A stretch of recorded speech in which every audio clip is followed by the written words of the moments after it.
So good morning, everybody. Welcome to the August installment of Eggs and Issues. I cannot believe how many of these we've done. This is our third installment here at Haven, which is our last. So enjoy the breakfast. Today we have here Chief Sean deMetropolis of Orange City Fire. So we're going to go ahead and sit down, settle in, and ask some questions. Thank you for having me. I really appreciate it. Actually, I did this last year, and it was virtual, so I'm kind of over virtual things. I'm not fearful of COVID, but I'm excited just to get out and meet people. That's just kind of what I'm about, so thank you. We're so happy you're here and that we can feed you this time and give you some great coffee great. and the whole 9 yards. Last time I enjoy it. Didn't get to do that. Thank you. So as I mentioned, we are here with Sean. And we want to make sure that you guys have questions. If you have questions, you're able to ask them. So I do have some questions, but I know some of you have mentioned, I also got some on email of questions to ask you. So this is all about you guys. You guys are here for breakfast. Those of you on Facebook Live, if this is your first time with us, we do have, 30 people here for breakfast this morning, at least.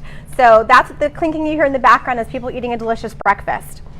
So it is my pleasure again to introduce you, Sean. I am going to read your bio. It's different than the last one, so it's very condensed, if you don't mind. That's fine, thank you. Okay, perfect. So Sean deMetropolis was hired as a firefighter in November 1995, and halfway through his probationary year, he was assigned as a firefighter paramedic. In 2008, Sean promoted to fire captain. In August of 2015, promoted to battalion chief, and was appointed fire chief in October 2020. Sean has been very active throughout his career with the fire department. In years past, he has overseen Explorer Post 547. Most recently, has orchestrated and led our last 5 probationary firefighter academies. He was an active USNR member for the department. He not only served on the training company, but was also an active member of FEMA Task Force 5. In 2005, Sean was deployed to Hurricane Katrina, serving 20 days in New Orleans. Sean has also led our research and development committee for the past 13 years, overseeing any of the changes in our equipment or protective clothing. In 2003, Sean was awarded the Medal of Valor for pulling a person out of a burning car on his way to work. In 2005, Sean was named Firefighter of the Year. Sean was born and raised in the city of Long Beach, where he still resides with his wife Janice of 25 years and the 3 daughters, Madison, Morgan, and Reagan. He holds an AS degree in fire technology from Long Beach City College and his Bachelor's of Science in Occupational Studies from California State Long Beach. That's all I'm going to read about you. No, it's perfect. That's plenty. No. Well, I know that you all are busy. You guys have, 17,000 calls per year. So taking the time to come out and speak to the community, our business community especially, means so much to us. So welcome again. Thank you. Let's get right in there. So I know the last time you were here, or here with us on Zoom, so I'm glad you're here in person, you were telling us just a lot of transition. Mm-hmm. So you came aboard in October 2020. We talked May 2021, and it was a lot of transitions. I know there were a lot of retirements. You were bringing on a new probationary class. So what does that look like now? How did that all kind of even out? Even out? Yeah. Well, obviously I came in kind of months into COVID, so a lot of things were shut down. I wasn't really getting the full effect of, this position because it's a lot of different meeting with different groups and doing things like this. So this is the stuff that I enjoy, and getting to meet everybody in the community. But yeah, during that time, unfortunately during COVID, and that kind of pushed a few others out too. We had about 27 retirements. We're a fire department of about 120-ish, with our prevention staff a few more, but on the floor about 115. So we operated about 36 per day on the fire department. We have 8 fire stations in the city. But over that time, we lost about 27 members, just in retirement. It was that time of the year in the 90s, 89, 90, 91, when we had we hired quite a bit. So we transitioned a lot of older bodies out, a lot of guys that have a lot of experience. So what that brought for us was just a younger fire department. And over, I think 2021, we hired about 17 firefighters, which is quite a bit for us. Normally we hire about 3 to 5 a year. Some years a little less, some years a few more, but in the last few years we've had a pretty good transition. An interesting piece too is that we put a lot of time into the new hires that we have. We take we invest a lot of time, a lot of money into getting these guys and gals onto the fire department. So we take that very serious. And my push as the fire chief with our operations section is that we ensure that those people are getting all the training they need and they're meeting the expectation. So of the 17 that we hired, we only lost one firefighter in that time during probation. So that's a win for us. It's a win for the city. The city puts a lot of time, effort, and money into hiring people. So our job, our due diligence is to really embrace them and make them good. So that's worked out well. Well, congratulations to all 15, 16 now? Yeah, 16. All 16 of you. Congratulations if you guys are watching. They should be working though, right? Yeah, or sleeping. Probably a few of them. Working or sleeping. Yeah. The other hot news, Fire Station 1. Yes. Let's talk about that. Now, I had a chance to stop by Kim Lee, who is also here, a fellow board member. She and I stopped by and had something arranged with fire engineer Gonzalez. Yes. And he was so helpful in showing us everything. I think we saw all of the whole station top to bottom. We even had who was it? Firefighter, was it Colburn? Colburn Ingle. Who slid down the pole? Mm-hmm. You didn't do it? They wouldn't let us. Are we really allowed to? You come over and do it. Kim, you heard it here. But they showed us everything. I mean, we saw the gym, we saw like all of the new things that you guys have. But tell us about this transition. So you guys have an older station. That's been around for, was it 50-something years? Yeah, a little over 50 years. So what is that transition looking like? I know when we spoke last, it was just really breaking ground. And it's almost done, or it's done. So talk about that. So the Fire Station 1, which is, the address is 1176 East Chapman. Our fire station here is 176 South Grand. So that nostalgic piece of being able to add the same address that we've had here is kind of cool. So this project has been in the works for 15 years. There was, years ago, the property was purchased from the Orange County Fire Authority. For those that have been in the city for many years, that was kind of where their headquarters was in the past. That property was sold to us. We sat on it for many years. A couple different drawings were architecturally put together, and it just never came to fruition. But with this fire station here being built in the 60s, it needs to be earthquake retrofitted. There's a lot of money that needs to be put into it, and we were just kind of limping it along. We'd have little earthquakes, and we'd have to go in and kind of shave doors, and we'd get cracks in the walls. I mean, we have to do what we had to do. I mean, it worked out great. It's been a really good fire station, but we needed a new space, just because on a daily basis at this fire station, you're in upwards of 20 people, 9, 10 or so on the suppression side, and then all of our staff. So it was worn down. But the new fire station, we moved in on Friday. Oh, congratulations. We're the administrative side. So on the water side of the property is a 2-story building. That's the fire administration, and then the fire prevention's on the 2nd floor. We're in the transition of moving over right now. 50 years of stuff from the past. We spent about a year going through all of it and tried to get rid of things. But there's a lot of historical pieces that we need to keep, and then trying to scan years and years of stuff is a lot of work. But we're in the process right now. The fire station personnel is going to move over around the 9th of September. Just a few pieces or few touches that the contractor has to finish. But it's an outstanding project.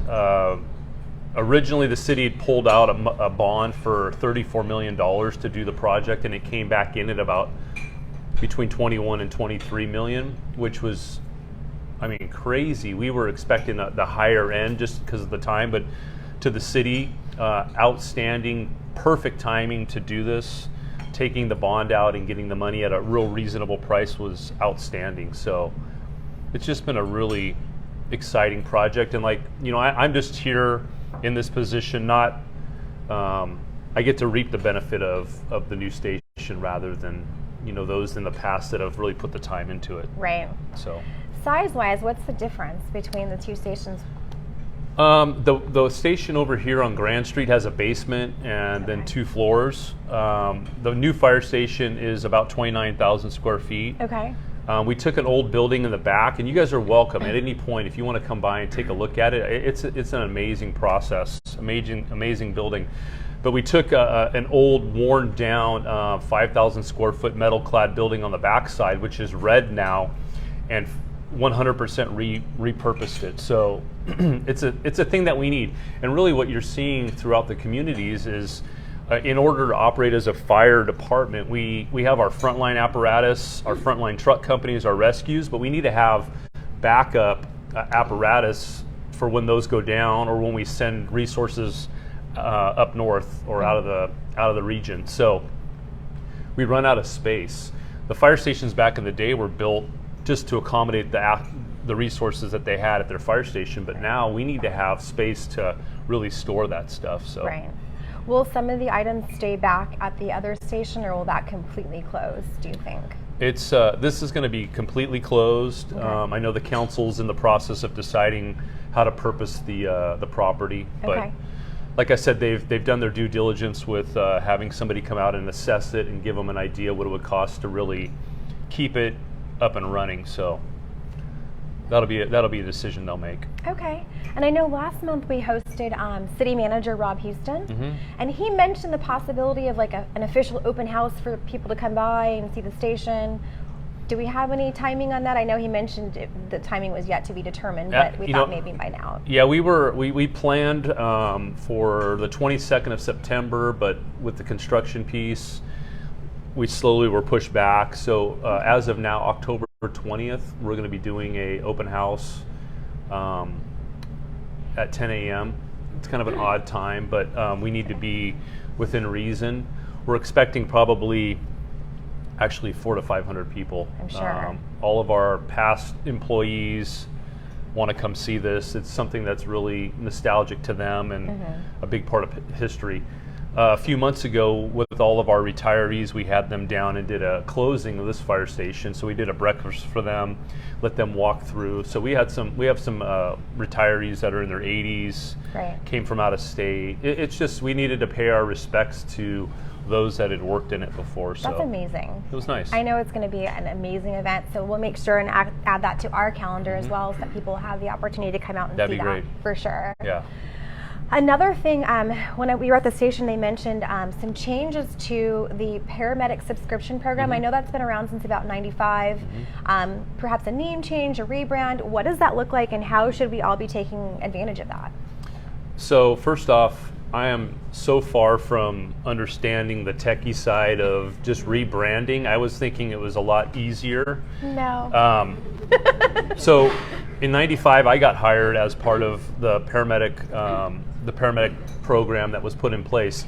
And in '95, they basically added paramedic transports to the city. So set aside from other cities in the county here, we provide our own paramedic service. We provide the own transport. So when you call the Orange Fire Department, you're going to have the Orange Fire Department transport you to the hospital if that's what you need.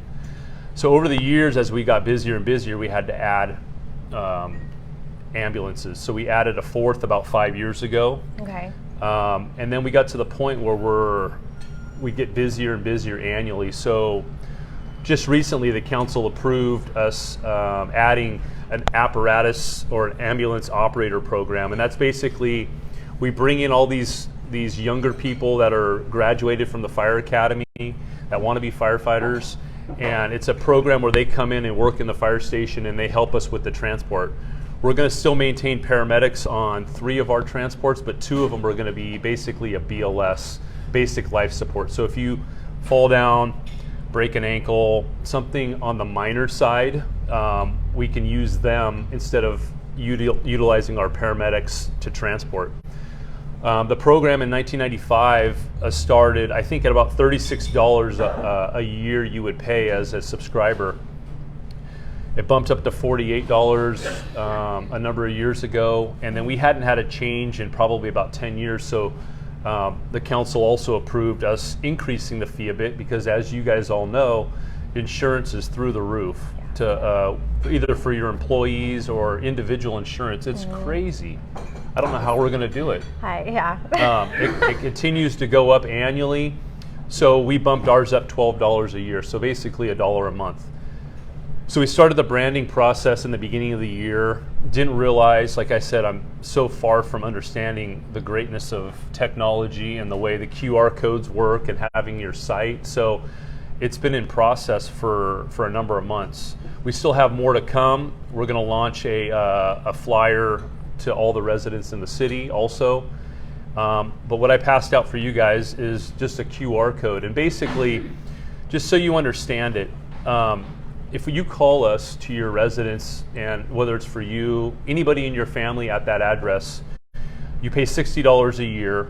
And when the paramedics come out, right now we just got an increased fee through the county. Every year the county of Orange establishes fees that we can charge as a provider. We didn't do it for about 3 years. We just felt through the pandemic, everybody was kind of at a different place. We didn't want to totally impact people. But this year in June, we went with the increased fees. So just so you know, if you call the fire department out, it's about $2,000 for us to come to your house, treat you, and transport you to the hospital. And then you're going to get that hospital bill. But basically what the Orange Fire Department paramedic subscription or the membership program does now for you is you pay $60 a year, and we'll come out, we'll bill your insurance, but anything else out of pocket for you is of no charge. So as you all know, a lot of times when you get your bill, say a $2,000 bill from the fire department, probably insurance might cover a quarter of that potentially. And then if you haven't met your deductible, you're gonna be on the hook for the remaining balance. So $60 a year, you can have a party of 50 people and serve bad food, and we transport 10 people. We're not gonna charge the people that were at your house. For the businesses, if you have 10 employees or less, it's $60. And then if you go on our website, it'll show you how you can equate and add employees to that. So if you have a business of 100 people and you use the fire department, it's going to be the same there. So it's an outstanding program. I would highly recommend it. We're just trying to brand it. We're trying to get it out there. Obviously, having you all kind of push that too for us it would be outstanding. Definitely. I know they mentioned that they'll put it on the site also, but highly recommend it. If you look in different cities offer those things, but this program is probably the best one provided, bar none. A lot of other cities provide just the basic costs of maybe the service, but we cover it across the board. And if you use it, you have an elderly parent that has used 911 more than once in a year, this covers that. The price doesn't change. So it does. Yeah, I know not every city has it, and it is an expensive. It's a lot of money for people to come out to the house, for you guys to come out. It's not cheap. Your insurance does not cover it. And when you're in an emergency, that's the last thing you want to think about, for sure. Yeah. Any questions about the program? Because it is really important. I know a lot of you guys have business. Gina, question? Well, we have an emergency shelter here in the city for families, and there's 56 people there, plus 10 staff at any time. Would that cover all of them? You know, we can work through that with our emergency manager. We're very gracious on this. You know, there's people that are out there that used to use it on their water bill. It's kind of gone to the wayside with some changes in the city. So people still think that they might be members, and what we'll do is we'll honor that. If they end up getting a bill, we'll end up taking care of that and letting them pay that $60, and we'll write the rest off. So, yes. What percentage of people at houses do you think actually take part in this? Okay, so our max at one point address-wise, we were at 11,000 addresses that took advantage of this. It dropped all the way down to about 4,500, and so that's kind of where we recognized, man, there's a major issue here, and we didn't have any control of it, so we took it back, and our goal is to get it back up. The other thing too is for those that own apartment buildings, the owner gets the bills, typically the water bill, unless you have it individually monitored or metered. So what we're going to do is we're going to go out and hit all the apartments also, just to make sure that they have that information too that's provided. So. The other thing interesting is that, you know, what you're paying for in the fire department, 80% of our calls are medical. So we live in a great country. You go out of the country and you want to try to call 911, you don't know what you're going to get. Here, you're going to get service within 5 minutes, and you're going to get to a local hospital quickly. If you have a fire in your house, it doesn't cost you a dime. So it's an interesting process. You could, unfortunately lose a property that's worth $1 million, and it's not going to cost you a dime from the fire department. We'll spend as long as we need to be there. But for the EMS side of it is where the charges come. So just to go back really quickly, so then I know that it did used to be on the water bill, like you said. So just to clarify for everybody and anybody who's watching, that is no longer part of your water bill. It used to be attached, or it used to be a part of the water bill. So when you would go in, you could actually pay that subscription, and a lot of people at that point always figured that they had it still. And then at one point the city changed it to where it was a separate bill. It came in an envelope with a red line on it, and it basically looked like you were overdue on something. So most of the time people would go in, oh, I've already paid it, and just throw it away, not recognizing that it was the ambulance membership program. So now we've recognized that. We're really trying to get it out and hit it with these different approaches. So there's going to be we're going to do a video that's going to come out. Like I said, we're going to hit all the residents, all the addresses in the city with a subscription flyer too. So we're trying to get it out there. It's just taking time. I know Pat has a question. I just wanted to let everybody know here.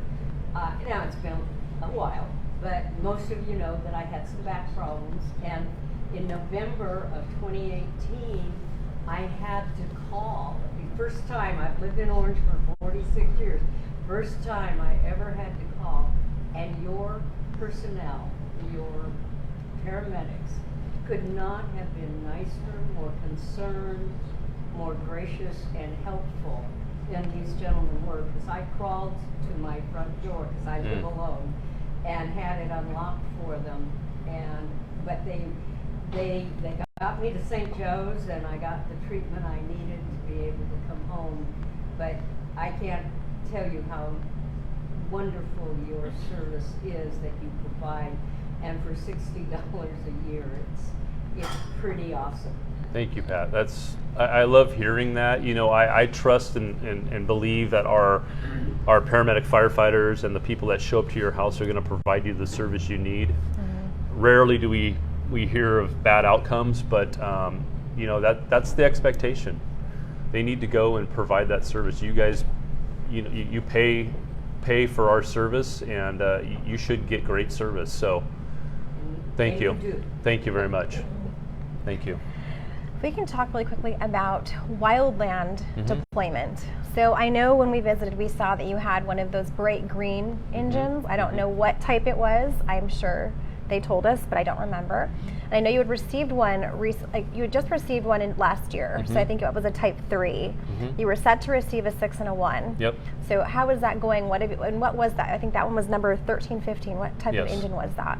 So a great thing that we have in the city of Orange is, obviously, with all the wildfires that go on an annual basis. This year it's been kind of quiet. I mean, we've heard of a few, but last year I think the state burned 4 million acres, which is, I mean, every year it was getting worse and worse. One year when we hit 1 million acres, we were like, holy moly, this is crazy. Then it was 2 million, and then went to 4. This year it's been really quiet. We've had resources deployed to New Mexico, Arizona, and then we have actually about 10 bodies up right now up on the border of Oregon. So the great thing is also is that the city has been gracious enough to buy us apparatus to help support that mission. But we applied through the state, through the Office of Emergency Services, and so you will see like this lime kind of ugly green colored fire apparatus in a couple of our stations. It is, but it stands out. And basically what that was is we applied for it because we're a part of that mission now, and they were gracious enough to give us 3 fire apparatus. A Type 1 engine, which is the normal fire engine you guys would see on the street, that's considered a Type 1. A Type 3 is a brush engine. It looks similar, but it's 4-wheel drive, and we can actually drive and pump water at the same time. And then a Type 6 is kind of looks like a utility truck that has a pump on it. But what that's done for us is it allows us to, instead of beat up our city-owned equipment, we can take this OES state resource out, kind of beat that up more, and get out there and hit the state mission. So it's a really great piece for the city. The city does well financially by letting us go out and do this. Okay.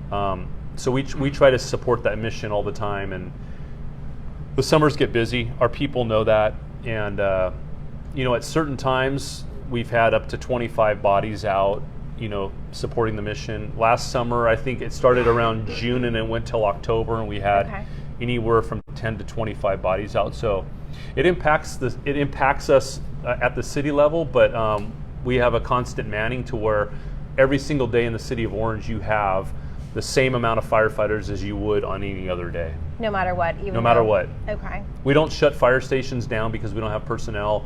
We don't shut an apparatus down because people call in sick. Every single day in the city of Orange you have the same amount of apparatus in service, whether half the state's burning or we're burning down here. We maintain that. Okay. Yeah. And so you said right now you said 10 people out? About 10. So how long will they stay out for? So the mission typically, when I first started, we would go like 3-4 days, and they're like, bring you back. Then it went to 14, and then basically now we can extend up to 21. So we tell our people, anytime that you're going out, plan on being out for 2 weeks. Okay. And then if there's a few fires over the last few years, the Dixie fire last year, for instance, it went for a couple months. So we would just rotate bodies at about a 14 or 16 day mark and bring people back, send more people up. So yeah, that's good. it is. Yeah, thank you guys for doing that. No, Seems like a great program. We enjoy it. I mean, I like to camp. It's dirty camping, camping. but it's yeah, it's not luxury It's camping, but comparison. it's yeah. Yeah. But we get out. I mean, I think all of us just enjoy being out in the different areas of the state. So it's actually a really good time, but a busy time. So someone asked me, I received an email question, and all it said was ask about is it HELI program? Does that mean anything to you? What's the lettering? HELI. I'm not sure on that. I'm not sure either. Okay. But I thought I would ask. Maybe a helicopter program? So the helicopter, just so you all know, obviously on the east side of our city, we respond out there to down, mountain bikers, people out there hiking that get a little heat exhausted.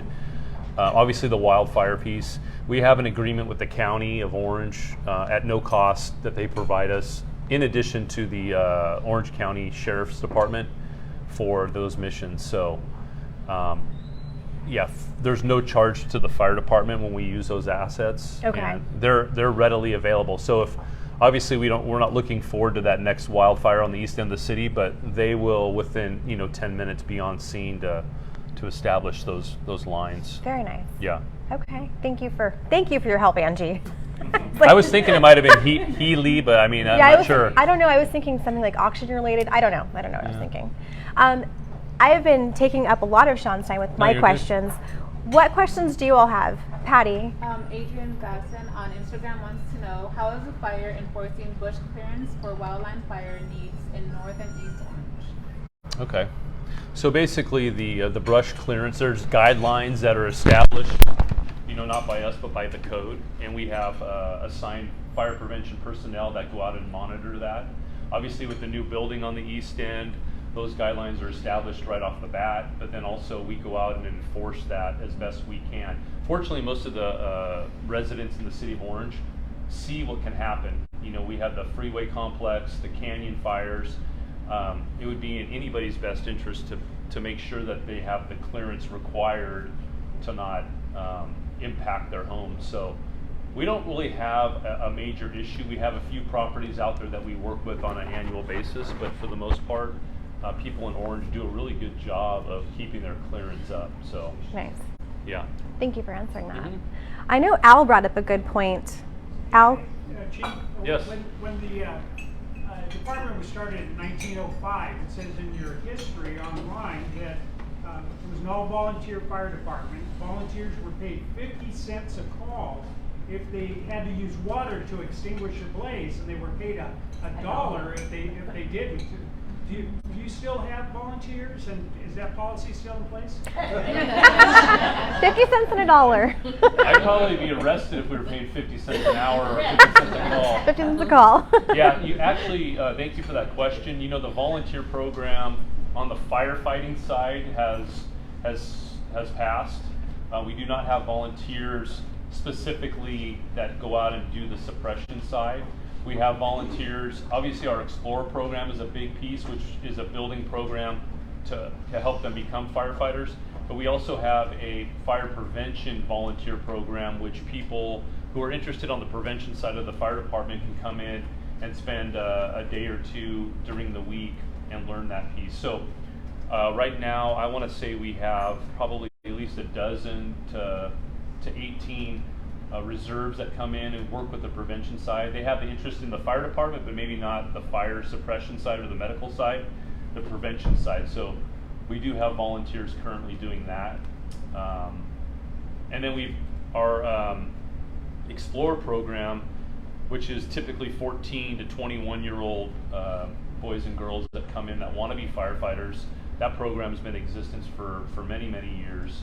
We're branding that as a cadet program now. We're kind of stepping away from the Boy Scouts rules and establishing our own. Kind of a lot of departments are doing that nowadays. It gives us a little bit more flexibility in allowing them to do certain things. So, good question. Thank you. Yes, Pat.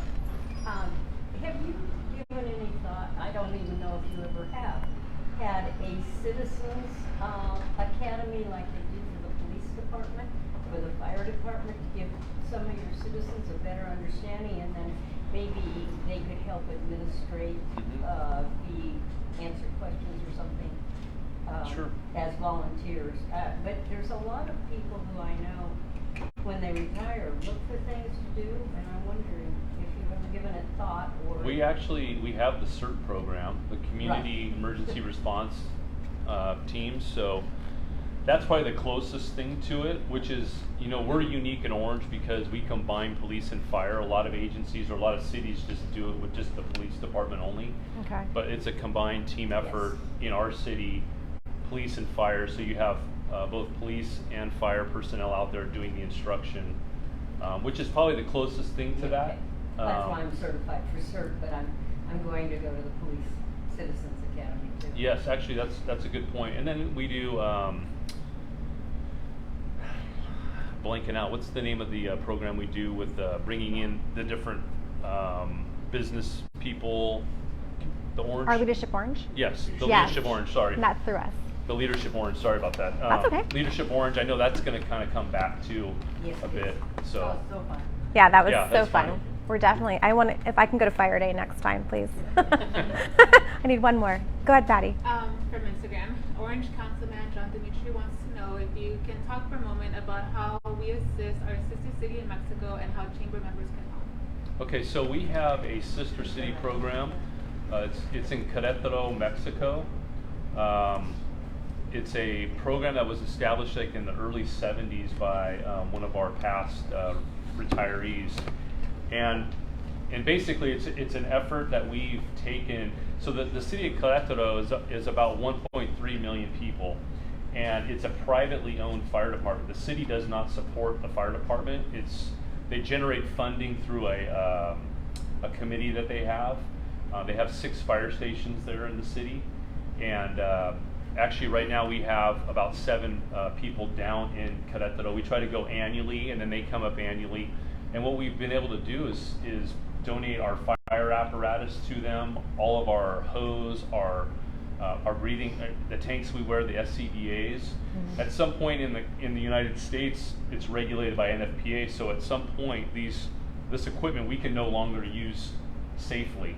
It still works absolutely perfect. So we can donate that stuff to them. All of our old turnouts. The turnout jackets and the pants that we wear, the yellows that we wear on fires, when I first got on, there was no time frame that they had to go out of service. So guys would have them to a point where they were Oh my goodness. dark, brown, ripped. No But they were longer safe. comfortable. It's like anything you guys have. You have that nice old sweatshirt or jacket Right. you like to wear. That's kind of how it is for us. We don't want to wear the brand new stuff. So, but through NFPA, it's regulated down to a 10-year period. So right now, Councilman deMetropolis is down in Querétaro. He went down as part of that group.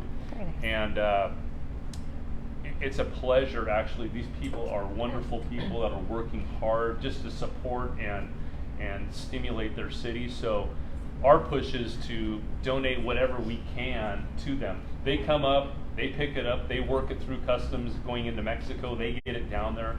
And I had a chance to go down last year and visit, and some of our old apparatus I had forgotten about was there. looking better than it did, before I left. So That's it's an awesome. outstanding program. That's amazing. Yeah.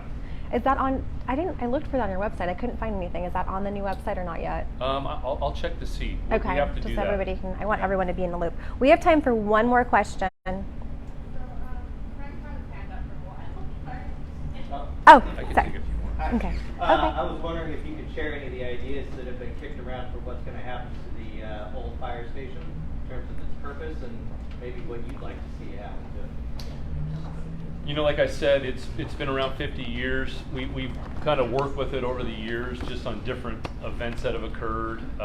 Like I said, the city came in and did a study on it, spent a little bit of money just to really get somebody with that knowledge to come in and give them an idea. I think it came back they'd need to put in $2 to $3 million to retrofit it. As soon as we vacate it, it has to be retrofitted for anybody else to even use it. So, I'm not sure where the council's going to go with it. There's been talk of just demoing it and a parking lot. That space that's on Grand is owned by the city, so they have some space there for future needs if they get into, maybe redoing City Hall. There's that land there, or even the parking structure that was built on the north side of Chapman has worked out well, but it's not fully occupied all the time yet. So that'll be decisions that the council will have to make at some point. But I've lived in that station and I know how bad it is now, and I don't think we need to be putting more money into it. So. Thank you. Any more questions? Chief, there's time for a couple She more. had one too, also. I'm sorry, who had a question? Angie? Oh, I was just Yeah. going to say, I heard them say too that your people who are down there right now, it's all on their own time. Yes. You're not paying them, they're just there doing it on their That's own amazing. time. Yeah, it's amazing how gracious other countries are when we show up. They throw out the red carpet. I mean, it's not necessary. We just go down there because we want to support them. We send guys down just to do training, just to help train their firefighters because they're limited. I think honestly, I think their budget's about $2 million a year with their paid people. They have a lot of volunteers. They take a lot on just from the donations, and they make do with it. They're out there soliciting money and doing the different things. So, yeah, our people are down on their own time. It's out of the love just for what we've seen from them and then what we can give back to them. So we learn a lot from them. They come up, and it's just amazing. You think we're so much further along than other countries, and I go down there, I'm like, holy moly, they've got some incredible technology. Yeah. So, yeah. That's a great You question. had a question, sorry. Well, I was just curious how many women are on the force. So yeah, that's a great question. So in years past, we had one lady that was part of the Orange Fire Department that left and went to Long Beach Fire and has since retired. Currently, we have 2 females who are outstanding firefighters. Both of them are paramedic firefighters right now. One of them's on the list to promote to engineer, which would be the driver. But we're always looking for great women out there because these women do a great job, and it's just nice to have a woman's touch too on a lot of things because I have an administrative executive. Her name's Andrea, and if men were in charge of putting together events, they would be disastrous. So we need more women a part of our organization just for those pieces. So they do a great job. Comment. Andrea is wonderful. Andrea is wonderful. I've worked with her on our police and fire awards and from the Rotary Clubs of Orange, and it's just, they're fabulous. Actually, we do have half of our prevention staff are female inspectors, fire safety specialists. So on the suppression side, just 2, but a total of probably about 7 or 8. So, yeah, very One more good. question. If I could just add, my son's in the cadet or in the Explorer program. He just did the cadet academy. That's exciting. He was mentioning that there was a female there that was just really, going at it and really putting up a good fight against the guys, which was pretty cool to hear. So, as far as going down to Mexico, would any of the Explorers would they be able to go? Mm-hmm. Yeah, we've Miguel Gonzalez, who's our union president, he's kind of taken that role on, that position. So unfortunately, we have a few firefighters that speak Spanish, which obviously is very helpful.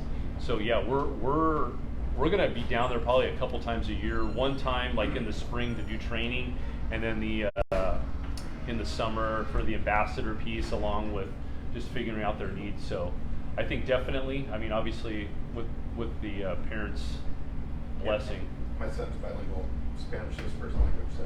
Yeah, I mean, it's a great time. I mean, they really take good care of you, and it's a very reasonable trip. So, yeah, thank you. So what I'm going to do, I know there are probably still some questions. I feel like with all the information, all the departments that you cover, we could probably sit here all day, literally all day, because there's so many questions that we didn't even get to, topics and questions we didn't get to cover. But what I'm going to do is go through some announcements, and as time permits, Sean may be available for some questions with each of you individually before he departs. So formally, thank you so much for being here today. We so appreciate your time. I know that you're busy, and we love hosting you here in person. Thank you. So thank you from the Orange Chamber. No, thank you very much for having me. I'm happy to, you know, my time, I have a lot of time, and I get to be able to get out and do these types of things is really what I enjoy. So if things pop up and you guys have requests, please just notify the fire department. I'd be happy to come out and do those things. So. Oh, that's awesome. Good to know. Just a couple announcements.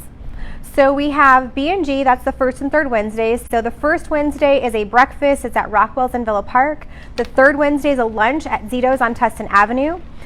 Our next Eggs and Issues, so I don't see Chris anywhere, but Chris, thank you so much. And also Will D, who owns Haven Craft Kitchen and Chapman Crafted and Provisions Deli.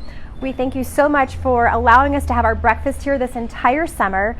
Next month, we're going to be moving to OC, which is diagonally across the street. So for Eggs and Issues next month, meet us over at OC at 8 o'clock. We're going to be hosting Orange's Organic Recycling Program, and that is going to be Josh Solis from the City of Orange, Ting Yao Lee from CR&R, and Mike Lyricos from Abound Food Care. So that'll be on September 27th. The August Chamber Mixer is going to be at Spine and Sport Physical Therapy, and that's going to be on this Thursday at 5 p.m. Please also join us. Jot this day down. September 22nd from 6 to 8 p.m. at Santiago Canyon College. We'll be having the Orange Chamber of Commerce's Candidates Forum for the Orange City Council and mayoral candidates. That is going to be a very fun and an important night, and will be moderated by the Honorable Gaddy Vasquez. Also, I would be remiss to say, follow us on social media. We have a lot of information there. Also, you all have a lot of social media information. That's Orange City Fire, I believe, on Instagram and Facebook. Yes. Yes, and their website is orangecityfire.org. You will know the difference if you hit the .com. They've done 80 calls this year. And so it's a different different city, not here. So again, special thanks to Haven. Thank you so much to our board of directors, our staff, our Chairman's Circle members, all of our members in the community. We will see you next month at OC. Thank you.